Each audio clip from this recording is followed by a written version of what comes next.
Mr. Chilson, America has what some have described as a golden opportunity to lead in the next generation of AI, but many barriers still exist, as has been mentioned.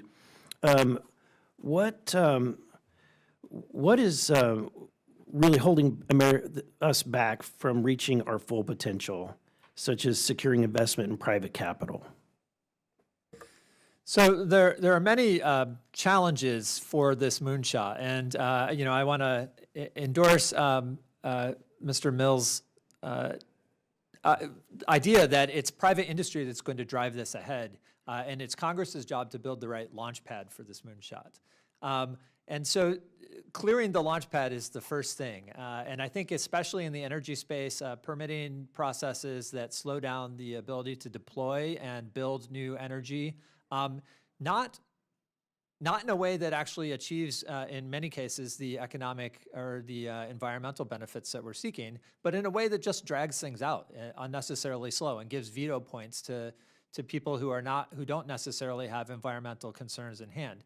But the other big challenge, I think, in this space is a transformation that we're seeing largely at the state level about how we consider software and how we regulate software. And so software traditionally has been regulated not directly, but indirectly in the uses in which it's put. So for example, we have regulation on medical devices, which often incorporate software. We have regulation on transportation. Cars are rolling computers at this point.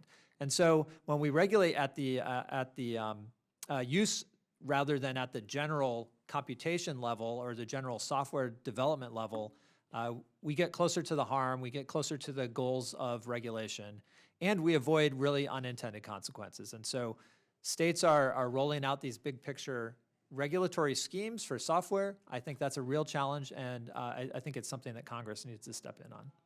Thank you. My other question has to do with the fact that there's been a lot of fear, a lot of concern or worry about what the potential outcomes might be. But to me, I see the potential for how our economy is going to pivot and grow, and the tremendous opportunities that we will receive.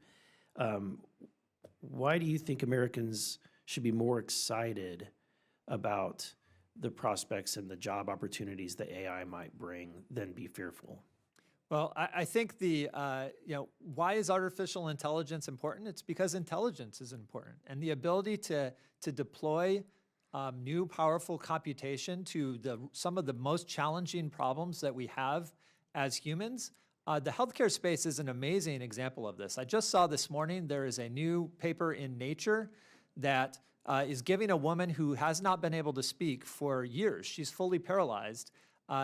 It can scan her brain, and she can speak by thinking the words in her head. And she can speak at 90 words per minute, which is slightly slower than I'm speaking, but not that much, right? And that's really impressive. That is the type of medical benefit that's direct. Outside of that, the economic benefits from efficiency, my written testimony goes into them much more. Trillions of dollars of potential benefit in this space. Thank you. Mr. Levy, how do we begin to implement, actually, let me ask this question.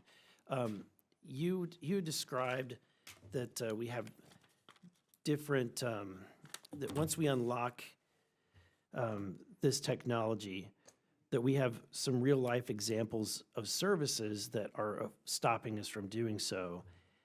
How do data centers support, or what kind of real world examples of regulations and things that are hindering you from your data centers from moving forward? Thank you, Mr. Chair. I appreciate the question, and I would tell you that we are seeing a lot of barriers that are holding us back from moving forward as quickly as we can to meet these demand signals. Clearly, energy permitting is one, and the asynchronous timelines around which data centers can be constructed and potentially operated, but then be energized is very much a challenge. We could put a data center facility from groundbreaking to commissioning 18 months to 2 years. In order to get energy projects online, we're looking at 5 years of permitting on average, up to 7 years for permitting alone for transmission infrastructure. We're also seeing some challenges, regulatory barriers when it comes to equipment particularly electrical equipment. Thank you.